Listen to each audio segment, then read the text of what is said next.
Baie welkom by hierdie keer se uitgawe of uitsending van Wyngaard Weekliks op Litnet se YouTube kanaal. Vir hierdie een het ons besluit ons moet 'n bietjie praat oor politici en die regstelsel en die vraag vra of alle politici gelyk is voor die reg. Dit gaan natuurlik daaroor dat Julius Malema, die leier van die EFF, die ander dag gevonnis is vir die onwettige besit van 'n vuurwapen, afvuur van 'n vuurwapen in die openbaar. Ek het kenners hier wat dit bietjie kan uitlê vir ons.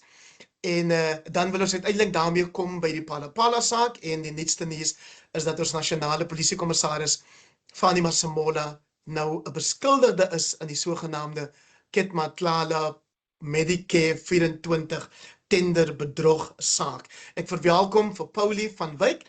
Sy is 'n joernalis verbonde aan Daily Maverick se Amabongani ondersoek. Het ek hom reg so? Daily Maverick. Daily Maverick se Ja. ondersoekende journalistiek Amabongani is by Mail & Guardian. Baie dankie daarvoor, Willie. Maar belangrik, Paulie is die medeskrywer van die boek Malema, Money, Power, Patronage. Ek het hy woord reg gesê nie, maar dis okay. En dan het ons saam met haar vir generaal-majoor Jeremy Wery afgetree nou. In sy laaste pos was hy die Wes-Kaapse speerhoof en iemand wat deesdae een van ons belangrike kommentators en ontleeders is oor misdaad en spesifiek polisieering. En dan saam met hulle die prokureur en ook Kada, die VF+ se burgemeesterskandidaat in Tshwane, en dit is nou vir die komende plaaslike verkiesings. Ek het vir Willie spesifiek genooi omdat hy baie van die werk gedoen het of mee gehelp het vir AfriForum wat die saak teen Malema gedryf het. So dis hoekom hy is, maar ek kan nou nie die ander hoed wat hy deesdae dra ignoreer nie. So julle, kom ons begin net gou by die bekendmaking nou dat Fani Masemola, ons nasionale polisiehoof, nou ook 'n beskuldigde is in hierdie saak van die Medicare 24 tenderbedrog, en dit het te doen met 'n tender wat by die Tembisa Hospitaal uitgereik is. Ek dink ek moet met jou sommer begin asseblief, Paulie. Ja, dit is angswekkend as jy dit kyk na in die groter prentjie ook van die vorige polisiekommissarisse. En ek sal graag wil toets met Jeremy wat hy dink hier, want dit begin vir my lyk as ons kyk na die geskiedenis asof die polisiekommissarisse so gekies word vir mense wat sekere eienskappe het en mense wat teenoor die regerende party 'n sekere houding sal hê. En dit is my geweldig kommerwekkend. Ons kyk na Ria Pega, ons kyk na Jackie Silibi en dan almal tussenin en vooraf. Daar is weinig van hulle wat nie een of ander verskriklike groot skandaal of net heeltemal tragies en swak was in die pos nie. Jeremy, daar het Paulie nou vir jou gevra dat jy sommer volgende moet praat. Ja, nee.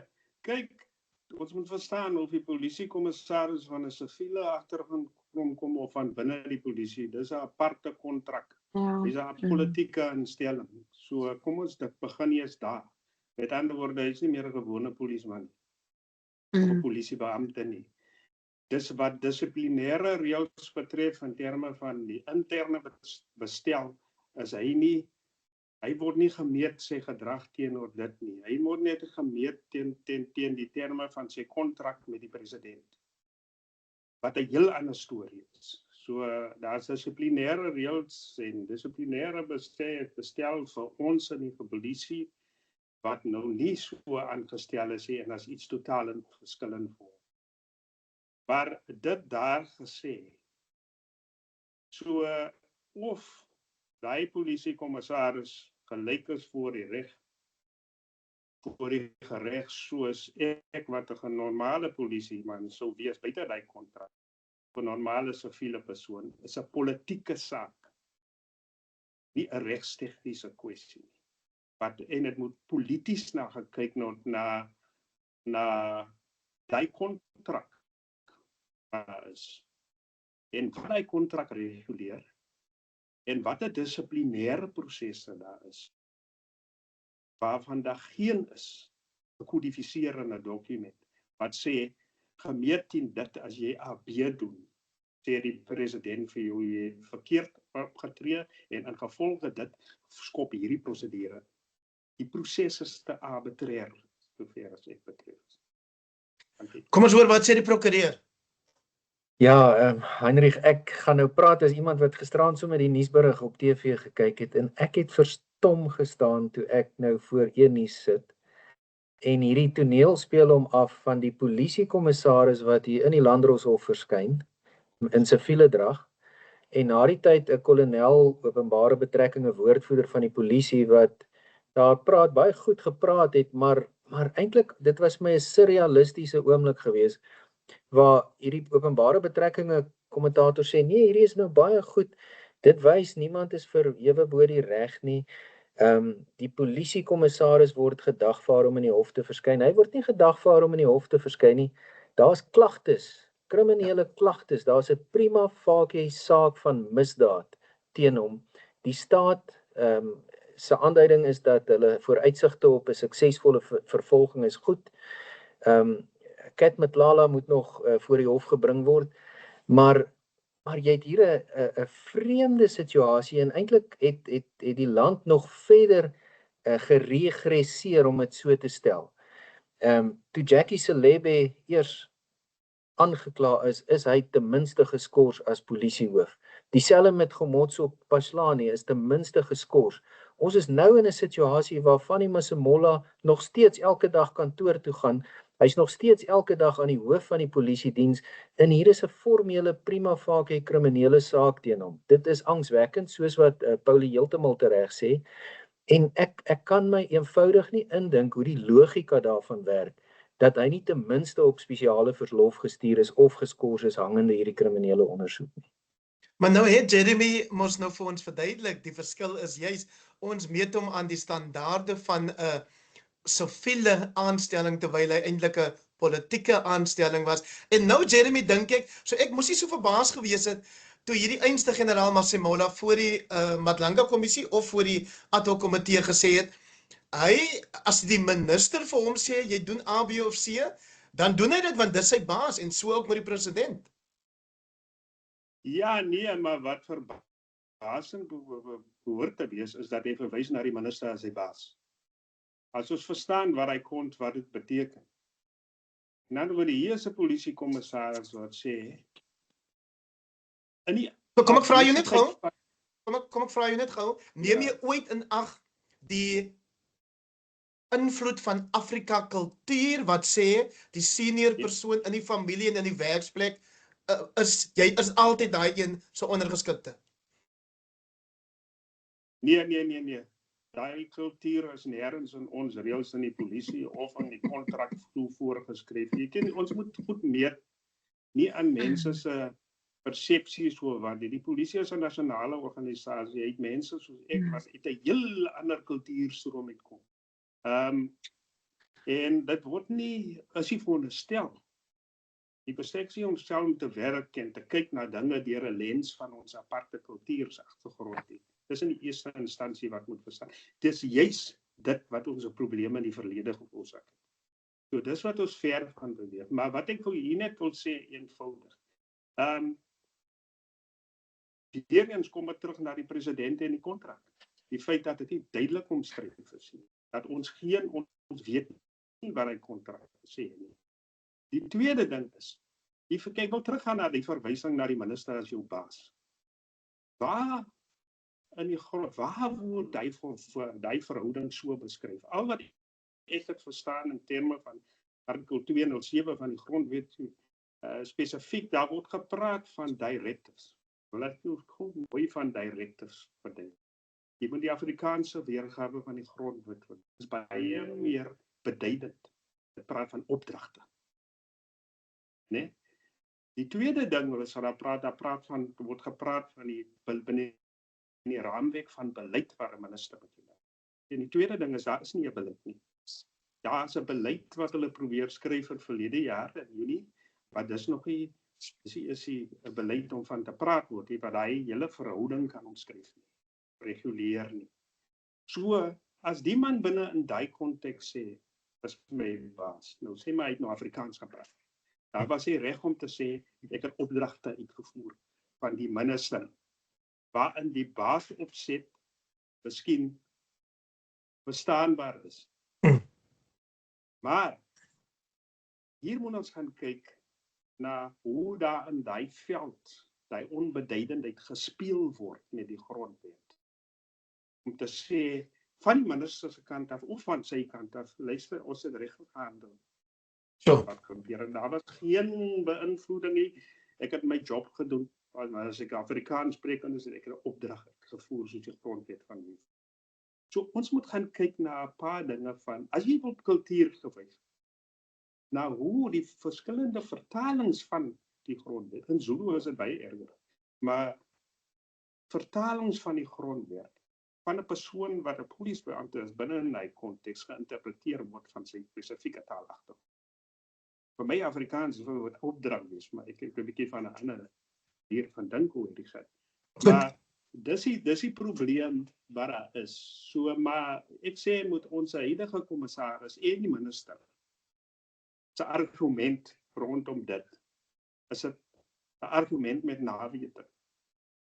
Hulle toe hulle daar gaan praat en die een homself verdedig en die ander een sy verduideliking, was dit iets wat hulle agterna met nabetragting gekyk het. Is iets wat aan die begin in hulle besluite 'n rol gespeel het sy van sy kant, kommissaris wat volgens hom 'n opdrag uitgevoer het, en van die minister wat sê hy was regmatig opgetree. Goed, so ek wil net by Masemola 'n draai gemaak het, omdat dit die warm nuus is, het ek gesê. Maar ja, Jeremy? Kan ek gou net 'n laaste punt maak met Masemola? Wat onverskoonbaar is. Die persoon, die woordvoerder van die polisie moes nooit hier gepraat het. Die president se kantoor, met wie die nasionale kommissaris kon. Ja. En dis een van die groot probleme in die polisie. Jy weet, as ons praat van regsdienste of ons praat van woordvoerders, hulle tree net op in belang, gaan na een geval, ook teen lede binne 'n organisasie in die belang van die nasionale kommissaris en nasionale bestuur. En dit is 'n ander groot kommernis wat gespreek moet word en so kom ons praat. Laat ek hoor wat sê die joernalis dan nou hieroor, maar ek wil jou net wys dat jou sein klink 'n bietjie of lyk 'n bietjie asof dit twyfelagtig is, Jeremy. So as jy vir jou antwoorde dalk bietjie korter hou, dan gaan ons jou sein kan behou. Kan hy deurkom. Paulie, daar is baie gesê deur Jeremy. Haal een aspek uit waarop jy sou wil kommentaar lewer en dan vra ek dieselfde vir Willie. Ek het 'n kommentaar wat ons miskien nader aan jou eintlike gesprek wil bring ook, en dit is verantwoordbaarheid. En ek is so bly Willie praat nou na my, want ek wil graag met hom toets as hy uit 'n prokureurs en 'n regsagtergrond. En ek hoor wat Jeremy sê en ek hoor wat jy sê, maar ek dink ons moet versigtig wees om nie verskoning te maak vir mense se swak gedrag en verskoning te maak vir absurde gedrag nie. Wat is die verantwoordbaarheid in terme van die grondwet en in terme van 'n redelikheidstoets? As enige iemand nou die president hof toe gaan neem, en gaan sê jou besluit oor Fanny Masemola is onredelik, dit gaan nie die redelikheidstoets deurstaan nie, kan ek nie sien hoe dit gaan slaag nie. Dit is mos nie, daar hoef nie in die wet te staan, as die polisieminister 'n krimineel potensiële saak teen hom het, dan moet jy hom skors nie. Dit is mos 'n absurde reël om te hê. Dit is mos eintlik 'n logiese ding. Dit is nie in die Engels beskryf dit goed, dit is nie in die word, in die gees van die wet, as jy wil. Dit is mos nie in lyn met wat ons grondwet probeer sê en bereik nie. Wil ek weet nie, of dink jy ek praat nonsens? Jy praat absoluut die waarheid, en ek is bietjie bekommerd dat ek eintlik in my werk elke dag al hoe meer hierdie positivisme begin raakloop by persone in die hele staatsdiens, ongeag of dit die polisie is of dit wat ook al is. En daar's al hoe meer 'n gesindheid om te sê, maar as daar nie 'n beleid is en as daar nie 'n spesifieke reël is wat sê hierdie spesifieke dingetjie is reg of verkeerd nie, dan kan jy niks daaraan doen nie. Dis nonsens. Daar bestaan nie so iets nie. Ons het 'n gemeenereg, ons het 'n strafregstelsel. Daar's doodgewone reëls van natuurlike geregtigheid wat geld. En ek tel dit al hoe meer op dat skelm mense binne die staatsdiens skuil agter hierdie gebrek aan beleid, gebrek aan 'n reël en 'n gebrek aan dit en wat ook al, om te sê, maar omdat daar nie 'n spesifieke ding is wat verbied wat ek hier gedoen het nie, kan ek nie aangevat word nie. ek dink dis krities belangrik. Ons bevind ons in 'n absolute absurde situasie. Dat hier 'n polisiehoof is wat aangekla word van 'n misdaad en hy's nog steeds elke dag op kantoor. Dit gaan my verstand te bowe dat die president dit toelaat. Dit gaan my verstand te bowe dat die regering van nasionale eenheid dit toelaat. Dit moet eenvoudig gestop word. 'n Polisiekommissaris moet, ongeag of hy 'n politieke aanstelling of 'n burgerlike aanstelling of 'n technokratiese aanstelling wat deur die polisie range gekom het, wat die eerste prys sou gewees het terloops. Ongeag uit watter oord die polisiekommissaris kom, hy moet bo alle verdenking staan. As ons enigsins die wêreld wil oortuig dat Suid-Afrika nie 'n maffia-staat is nie, en ek raak al hoe meer bekommerd dat ons dit nie meer kan doen nie. Maar as ons enigsins wil wys dat die staat ernstig daaroor is om hierdie maffia-agtige wêreld waarin ons begin funksioneer uit te wis, dan moet ons ten minste seker maak dat daar 'n absolute zero toleransie is wat betref aanspreeklikheid. En as daar 'n vraagteken is, moet 'n persoon uitgeskuif word uit daai posisie totdat daardie vraagtekens opgelos word. En die herhaaldelike, ek is nou al so gedaan van hierdie kommissies. Ons het die Zondo-kommissie gehad, ons het die Madlanga-kommissie, daar's nou die parlementêre ad hoc kommissie, en elke ou gaan verskyn daarso en hy spoel sy mond uit, hy maak die wildste aantuigings, en daar word 'n verslag opgestel, en jare verloop, en daar's nie vervolging nie. Wat nodig is 'n onafhanklike vervolgingsgesag, wat nodig is 'n professionele polisiemag, en 'n absolute toewyding om sonder vrees en sonder vooroordeel elke misdaad wat plaasvind te ondersoek, voor die hof te bring en die howe in staat te stel om 'n uitspraak te lewer, sonder dat hulle gekritiseer word en geïntimideer word, soos wat Julius Malema die afgelope week met Toinette Olivier gedoen het. Google sê vir my positivisme is 'n filosofiese stroming wat beweer dat slegs empiriese waarnemings en wetenskaplike feite geldige kennis oplewer. Nou, ek wat 'n Facebook vriend van Jeremy is, weet dat hy vir hom gereeld met die filosofie besig hou in sy plasings. Jy het seker nie gereken na dat 'n dag kom dat 'n prokureur die filosofie hier insleep by 'n gesprek oor polisieering en politici wat misdadig optree nie. Jeremy? Ja, nee, maar ons het sulke gesprekke binne ons geleedere gehad. Jy weet, van generaal 5 was dit. Jy weet, moet ek kyk na verskillende bestuurkunde, maar laat ek nou net eers iets regstel. Wat ek gesê het, binne in die polisie, volgens ons regulasies, as ek gedagvaar word of gearresteer word, dan is ek outomaties geskort.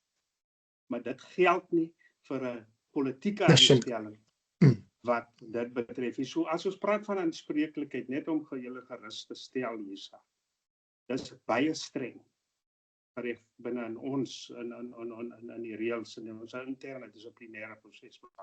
Dit vat soms lank, maar die onmiddellike outomasies is geskort as jy gearresteer is. Dis miskien die punt wat ek net goed is te word.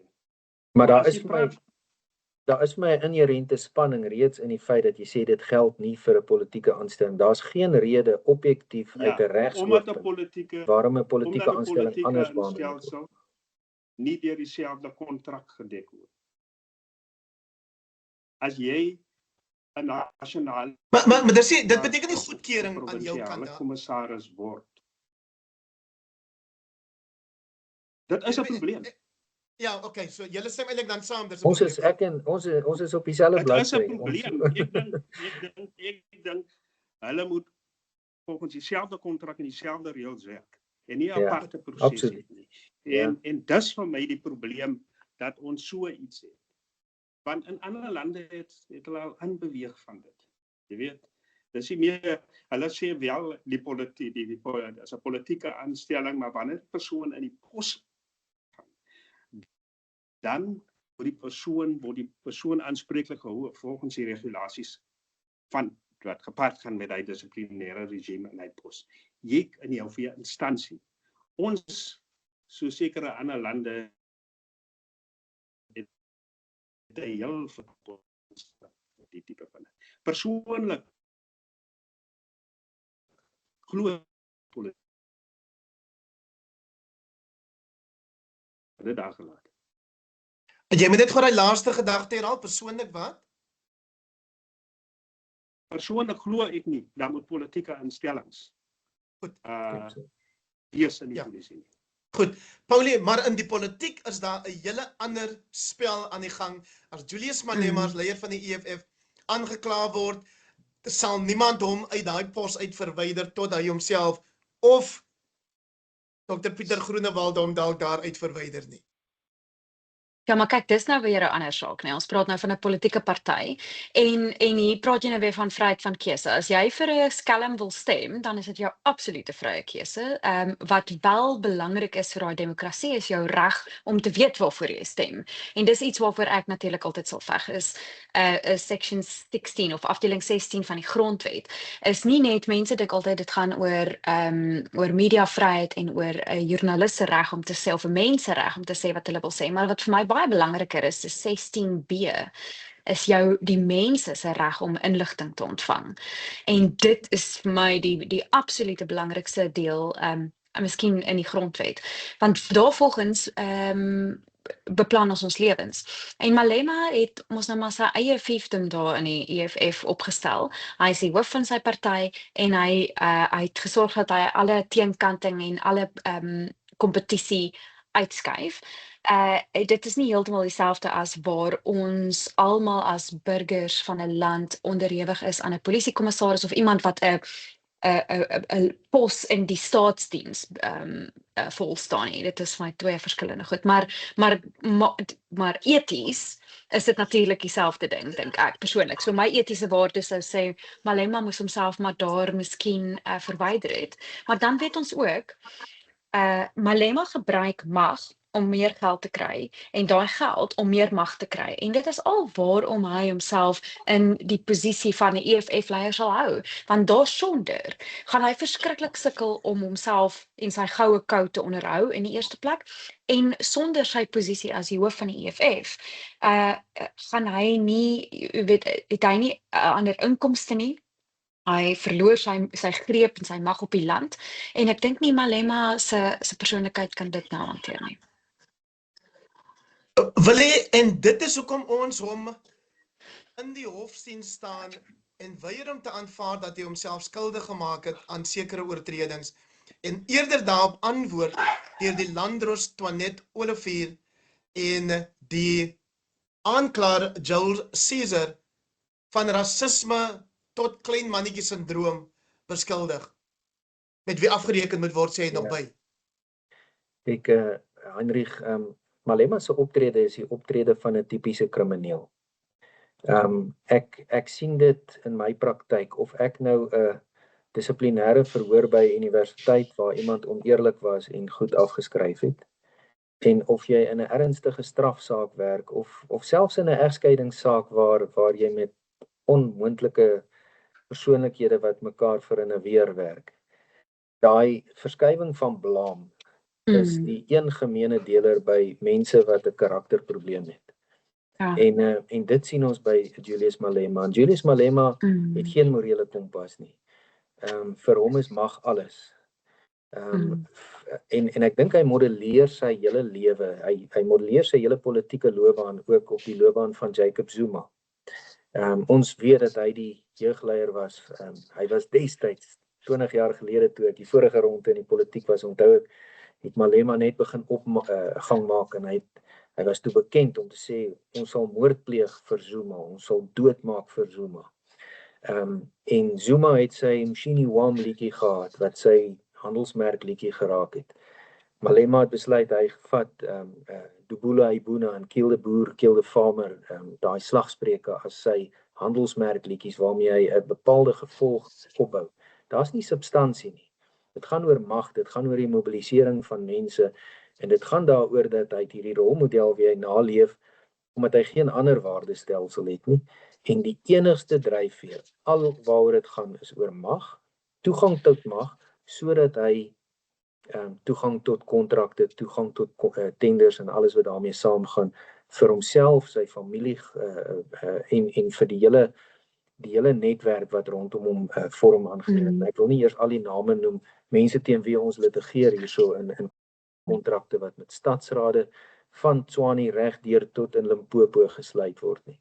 Dit is eenvoudig die optrede van 'n maffiabaas en daar's eintlik min om te sê daaroor. Dit is net eenvoudig onaanvaarbaar en in 'n normale omstandigheid sou die vervolgingsgesag onmiddellik die hof genader het en gesê het hierdie persoon tree nie op soos 'n persoon wat die hof respekteer op pad na die afhandeling van sy appel nie. Hierdie persoon se borg moet onmiddellik herroep word en hy moet onmiddellik sy gevangenisstraf wat legitiem vir hom opgelê word, gaan uitdien tot hy miskien eendag slaag in 'n appel. Jeremy, jou Dis net een ding. Dit is so tipies. Ek wil net bylas by wat Willie sê. Ek stem met hom heeltemal saam, maar dit is ook tipies Malema hierdie. Jy sal agterkom dat wanneer hy so skuldig soos die ouetjie van die galg is, sal hy jou nooit aanvat op die feite nie. En dit is presies wat hy nou gedoen het met die landdros en met die aanklaer. Daar was geen feite in dit waarvan hy hulle in die eerste plek beskuldig het en in die tweede plek die energie wat hy teenoor hulle probeer uitstraal nie. Waar hy sê daar moet met hulle afgehandel word, is eintlik 'n bietjie van 'n wekroep vir sy ondersteuners wat totaal onaanvaarbaar moet wees in ons politieke bestel, want dit kan niks anders as geweld beteken nie, want wat beteken moet met hulle afgereken word? Ek meen ek het persoonlik groot probleme want hy het met my dieselfde gedoen en hy doen met ander mense wat teen hom staan presies dieselfde ding. Hy sal nie teen hulle argumenteer oor die feite wat op die tafel is oor sy saak nie en sê dat die landdros het dit potensieel verkeerd geïmplementeer of sy het miskien hierdie of daai gedoen nie. Hy bring hierdie beskuldigings van 'n derde mag en met Malema net soos met Zuma en die ANC eintlik is daar altyd een of ander derde mag iewers wat 'n ekstra hand wat een of ander drama vir hulle self ontwikkel in plaas van hulle eie probleme wat hulle self veroorsaak. En hierdie is 'n tipies Malema waar hy waar alles is iemand anders se skuld behalwe sy eie. Daar's geen verantwoordbaarheid hier nie. Jeremy, kom ek hoor nou by jou na daai kort huistoer wat jy ons mee vermaak het in die gang af. Om 'n beter sein te kry. Hoe belangrik is dit dat die regstelsel met Malema moet afreken om te verseker dat ons die vertroue herstel in die regstelsel, in die polisie, in ondersoekers en wie ook al langs die pad vertroue verloor het in die aansien van die publiek? Jy sien, dit was wat vir my eerstens belangrik is, nie ek dat en hy het nou tot goeie regte het hy nou sy het hy nog gekry wat hy moet toekom het, maar wat vir my baie meer belangrik is nou wat ons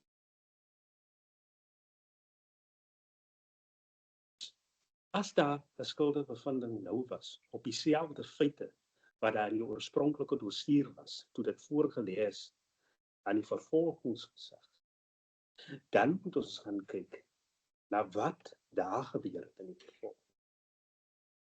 Want dis vir my 'n baie ander vlak van aanspreeklikheid wat ons nou moet gebruik hierdie voorbeeld 'n voorbeeld van hierdie situasie te maak. Nie net vir Malema. Malema is 'n politikus. Hy is 'n lewe in 'n Trump area waar die waarheid nie regtig beteken wat dit in die woordeboek sê nie. Maar ek verstaan maar vir hom en ek verstaan die politieke spelle wat hulle speel as politikusse. Ek persoonlik is nie politikus nie.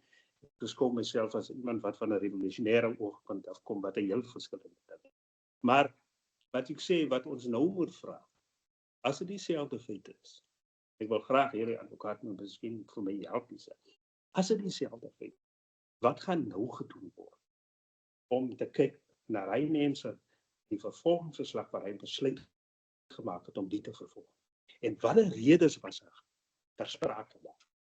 Want duidelik het dit nie gegaan oor meriete as dit dieselfde feit is. En as dit gegaan het oor een of ander politieke besluit wat daar invloed is, dan moet dit nou tot lig kom. En die aanspreeklikheid moet tot op hy vlak gedryf word. So, Willie.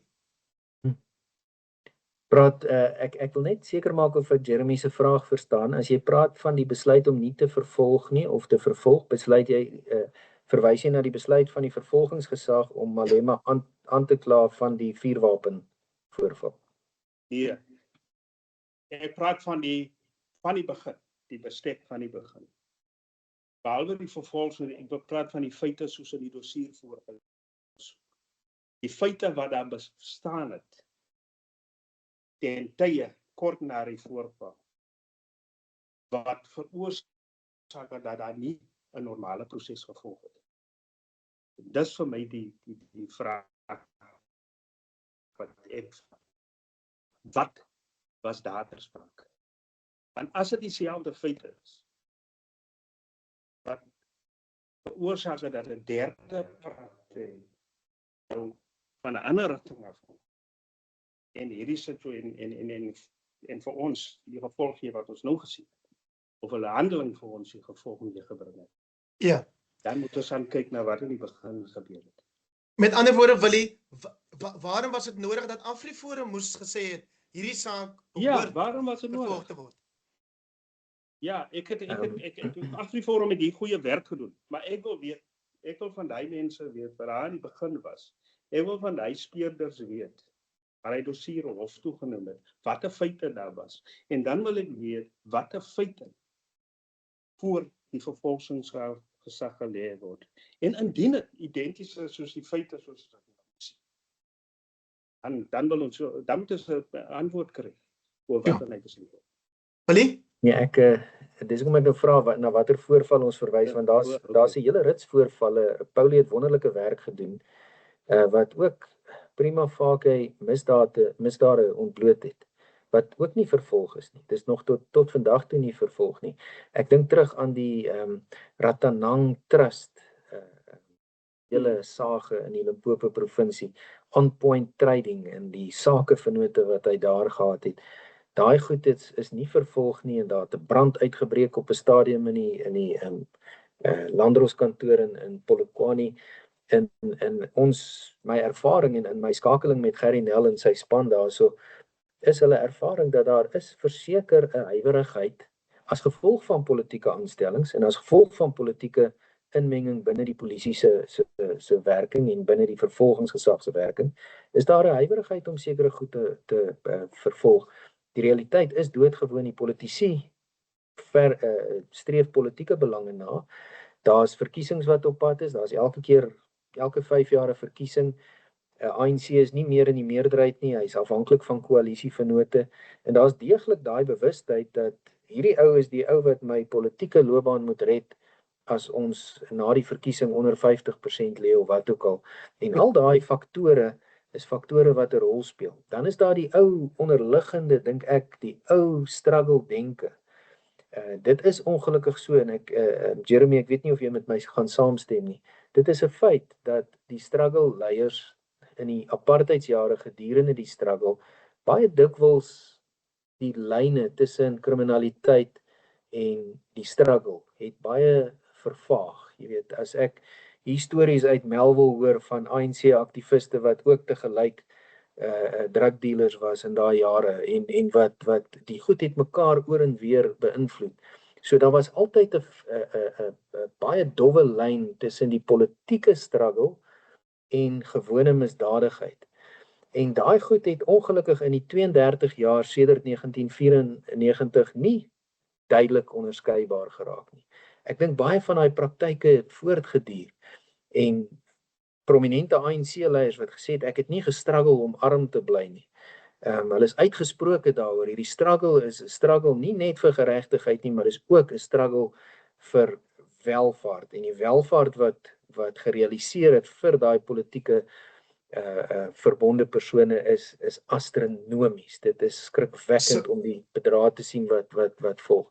So al hierdie faktore speel ongelukkige rol en dit het oor 'n 32 jaar tydperk het dit eintlik 'n kanker geword wat ons polisiediens verlam, dit verlam ons vervolgingsgesag en dit moet eenvoudig uitgewis word. As dit nie uitgewis gaan word nie, gaan ons 'n totale mafiastaat raak. En hoe sal ons dit uitwis, Jeremy Weerie, as die Palapala saak so groot voor ons skyn, maar afgemaak word deur verskeie instellings.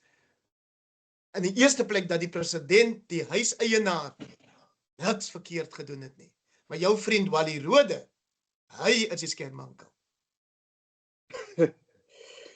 Ja, nee. Ek en Wally kom belangbad aan groot. Maar jy weet, daai tipe van politieke dienstigheid aan die kant van polisiebeamptes is nie niet tot die kultuur van nie. Net soos die tipe korrupsie of tenderbedrog wat ons nou praat.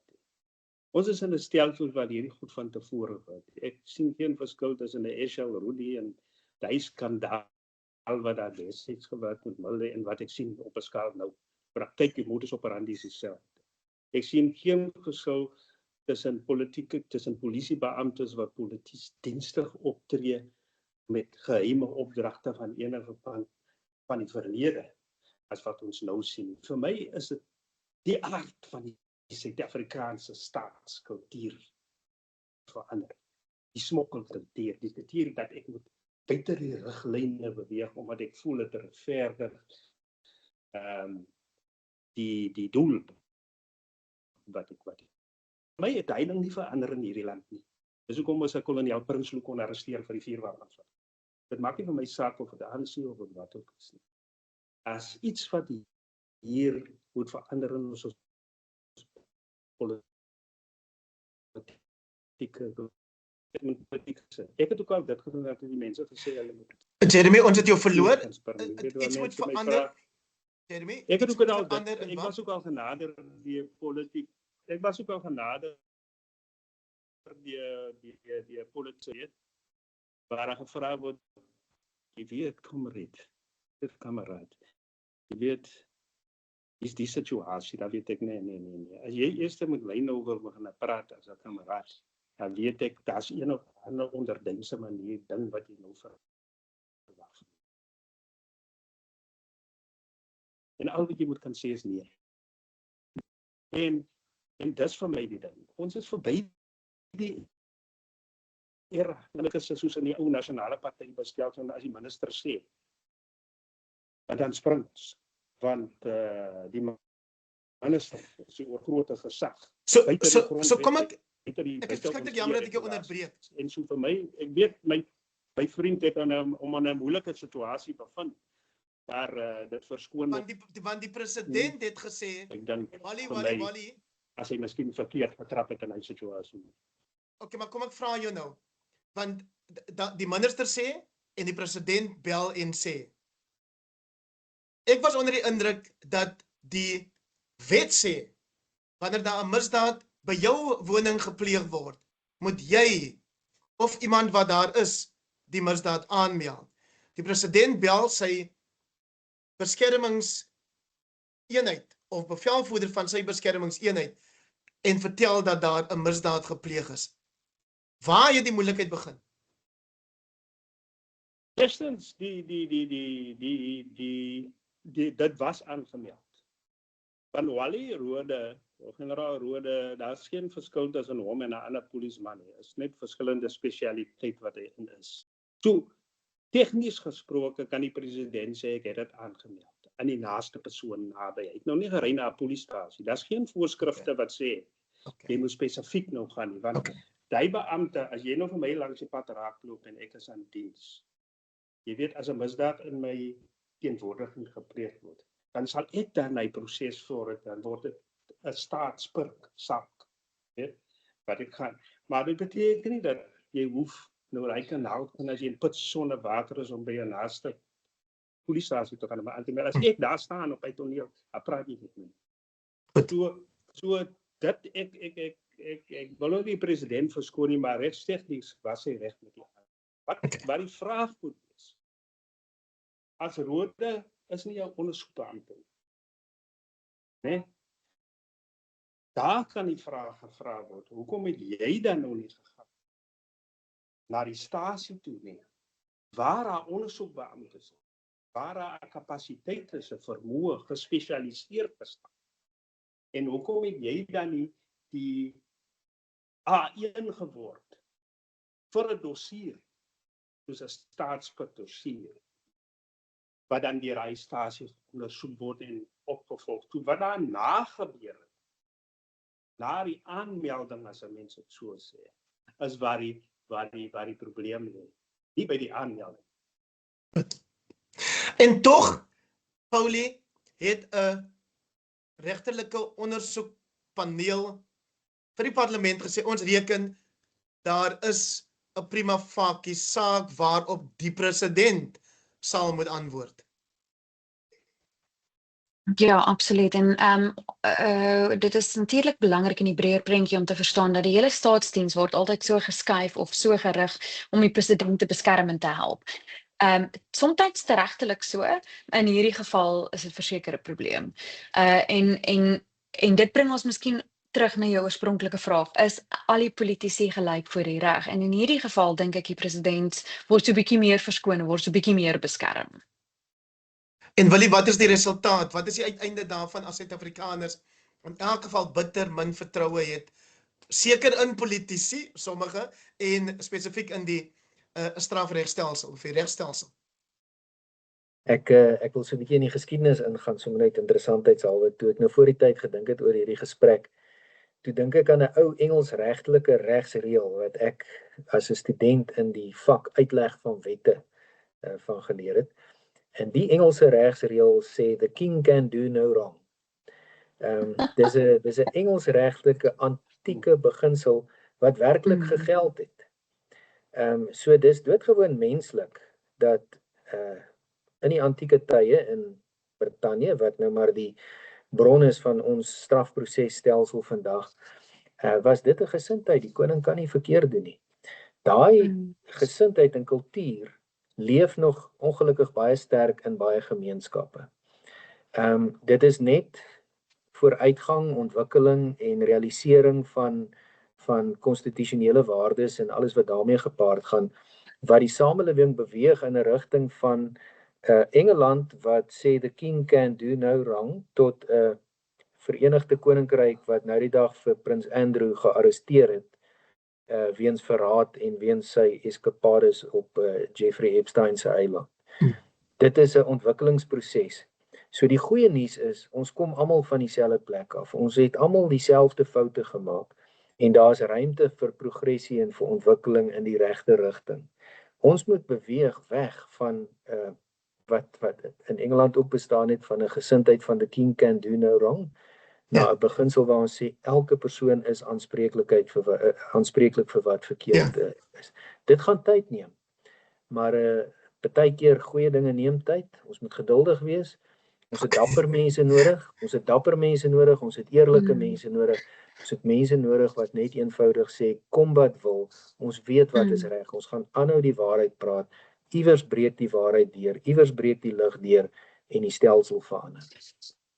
Die dapper mense word deesdae beskou as iemand met die naam van Nhlanhla Mkhwanazi, Jeremy Veri, maar as daar nog verlang polisielede gaan wees, op watter vlak ook al, wat glo that the king can do no wrong, die politikus kan niks verkeerd doen nie. En hoe lyk die toekoms? Wil ek klink wel meer positief?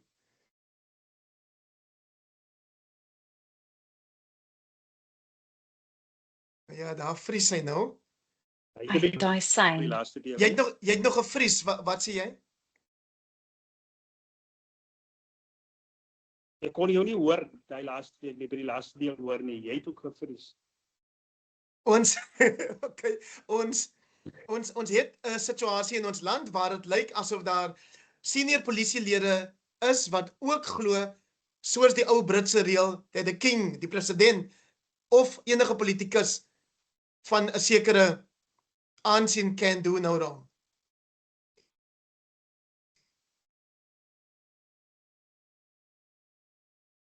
Ja, nee, dit is so, en is baie kenmerkend aan sekere, ek sê nie almal, van jou ou polismanne van die tuisland bestel.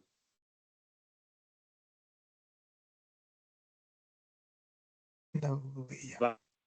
Wat 'n heel ander kultuur het, politieke leiers en hy spesifieke hoofde in Duitsland vandag, is 'n heel ander verhouding. En hulle baie van hulle oorgekom met daai kultuur. Generaal Masimula by die Matlanga kommissie kan hoor praat van my bos en kan praat van in die eerste rand as hy nou teen hom gegaan het, teen die minister, it would have been career limiting. Daai tipe van denke is nie algemeen in die polisie, dat ek jou seker. Maar van ons is sterk nog normatief gedrewe volgens ons reëls, maar dit geld vir ons binne. Maar daar is van ons die onder ons wat van Island stel afkom en nog steeds van die mentaliteit oorgedra het. So dis maar 'n bepaalde probleem daar. En daar is die van ons, jy weet, en of hulle nou Afrikaners is van wat nog steeds die grondwet letterlik interpreteer in terme van opdragte van 'n minister. En daar's geen verskywing in van die mense se koppe tussen opdragte soos hulle dit verstaan het in die verlede oor 1994 of soos hulle dit nou onder die grondwet bestel. En ons moet op hy vlak moet ons aanspreek. Ons moet kyk na wat die grondwet. Die grondwet is 'n fantastiese dokument, maar daar is leemtes. Hierdie leemte. Nou staan ja, Jeremy, ons het jou nou weer verloor, of jy het ons verloor? Tussen die polisie omskryf nie, is die probleem. Sê gou weer die leemte? Ja, ek weet nog nie waar ek jou verloor. Ja, of jy het ons verloor seker, want jy het vroeër gesê my syne is ek reg. Jy het gesê daar's 'n leemte in die grondwet. Leemtes.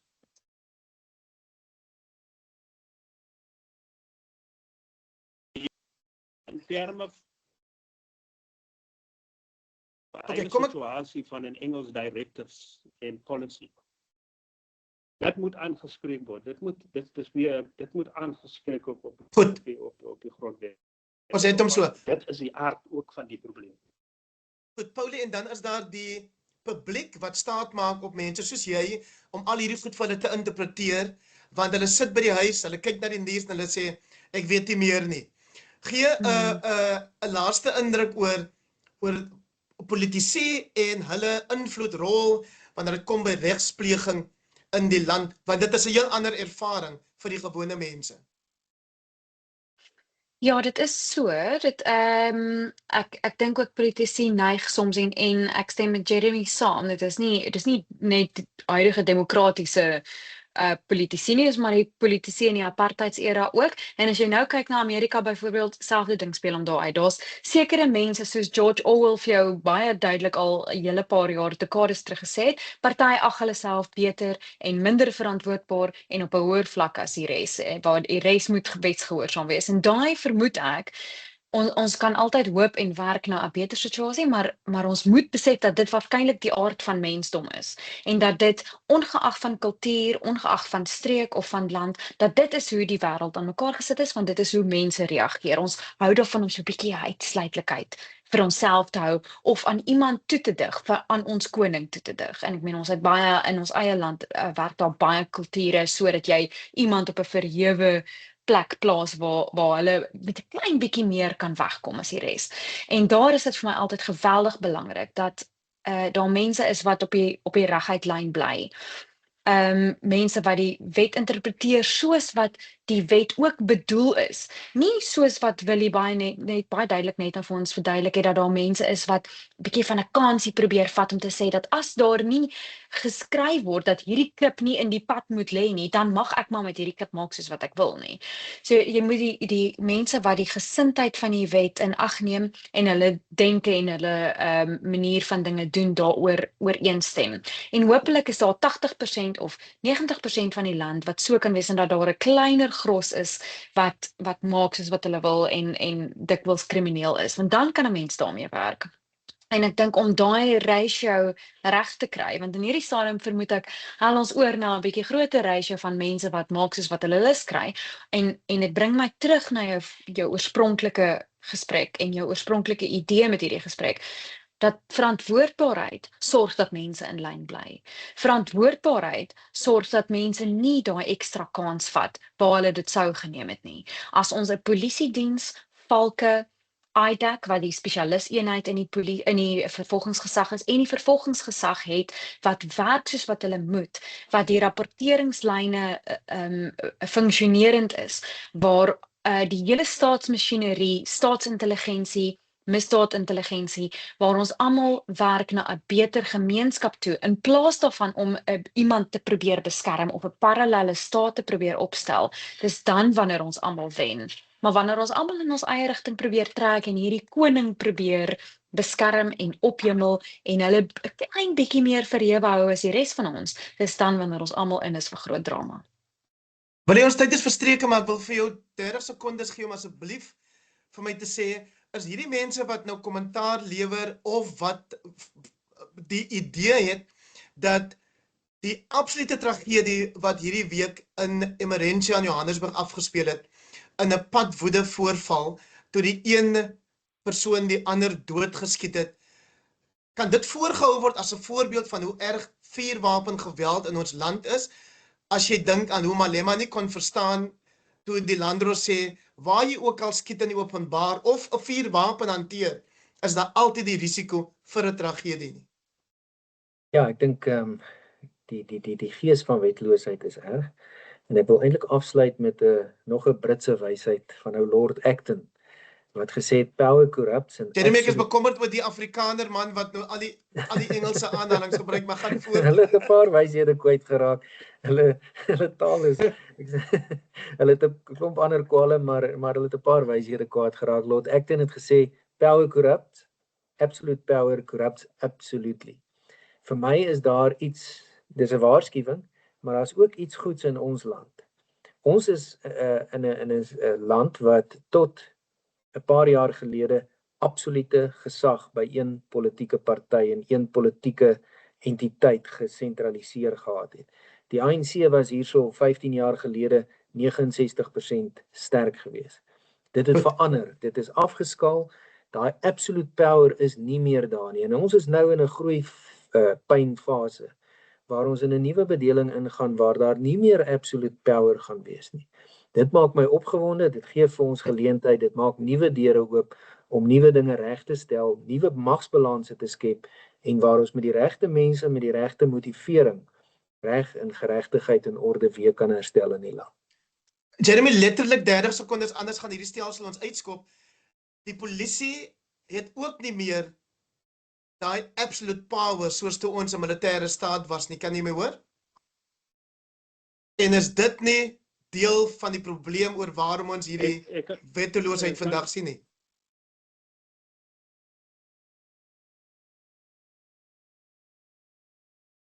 Nee, lyk my ek moet maar groet. Ek dink waar die gang wat dit anders of so is nooit almal hierdie goed geweet. Demokrasie werk nou regtig vir my as. Okay, daar is weer. Ja, maar ons hoor jou nou, die demokrasie werk wat? Het werk nou. Ons hoor nou al die hele dinge. En daar's mense in ons gemeenskap buite die politieke bestel wat van die demokrasie gebruik maak, van ons bestel gebruik maak om die magtiges aanspreeklik te hou. En vir dit is vir my 'n goeie teken, alhoewel dit fantasties voorkom is 'n goeie teken. Ek is bly dat ons op so 'n noot kan afsluit. Baie dankie. Generaal-majoor Jeremy Weery, voormalige Wes-Kaapse speerhoof, Willie Spies, prokureur en nou die VF+ se burgemeesterskandidaat in Tshwane, en dan Paulie van Wyk wat by Daily Maverick 'n ondersoekende joernalis is. Baie dankie vir julle deelname en dankie vir die van julle wat gekyk het. Dit was lekker.